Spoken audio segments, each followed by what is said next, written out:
Well, here we are on a Monday, and there hasn't been too much rain around. A couple of little showers here and there across the area, but no big rain this afternoon, and just a couple of little showers still fading away, mainly over the upper valley this evening. So you see one or two little showers over western Hidalgo County and into Starr County, and that is mostly it. We zoom in there toward areas around San Ysidro just a little bit, and you see that shower is really fading away right now.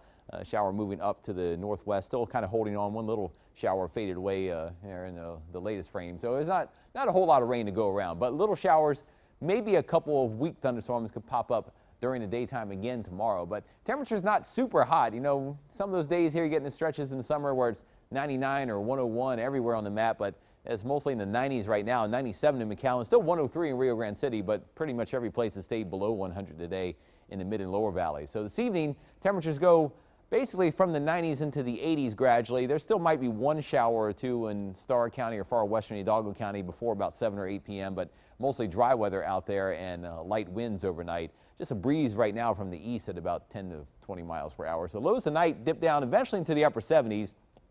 These are about the numbers you get to as you get toward late at night, like 4, 5, 6 o'clock in the morning or so near sunrise. You start to get down close to these numbers. So in the 70s, but tomorrow still, I think a lot of areas will be up near 100 or slightly higher in Starr County tomorrow, at least in the upper 90s, and most of Hidalgo County in the upper 90s, mid to upper 90s, and most of the lower valley in the mid 90s for highs. Maybe not quite as hot as it could be. I think we still see a few clouds coming through from time to time. If you look at the sky today, you notice we've had kind of some patchy high clouds around and then some of the puffy clouds building up below them. So some of that helps to keep temperatures just a couple degrees cooler. And you might get caught in a few areas underneath a brief sea breeze shower or two. But you see the flow of moisture and clouds coming in from the east.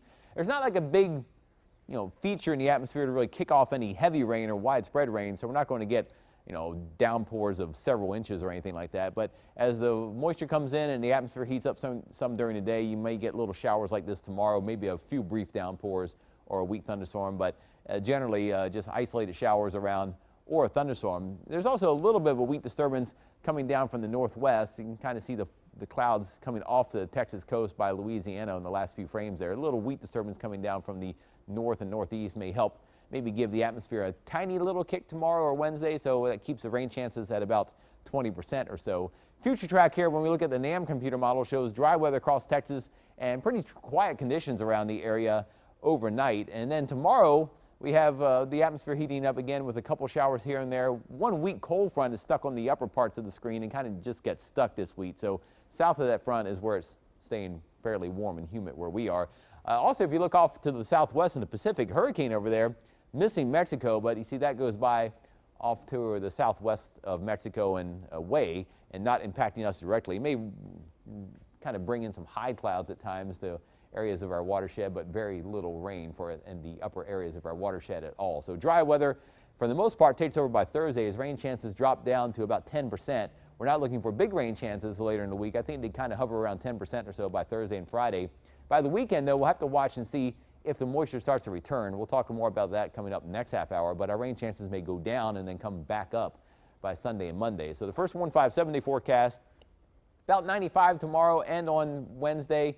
Around a 20% chance of a shower storm, about 10% by Thursday, and then probably holding at 10% or a little less Friday and Saturday. But some of the longer range forecasts kind of whip up some moisture and more instability by either Sunday or Monday and beyond. So our rain chances may start to climb again by early next week. And again, we'll talk more about that coming up here in about 20 or 25 minutes or so next half hour. Oscar?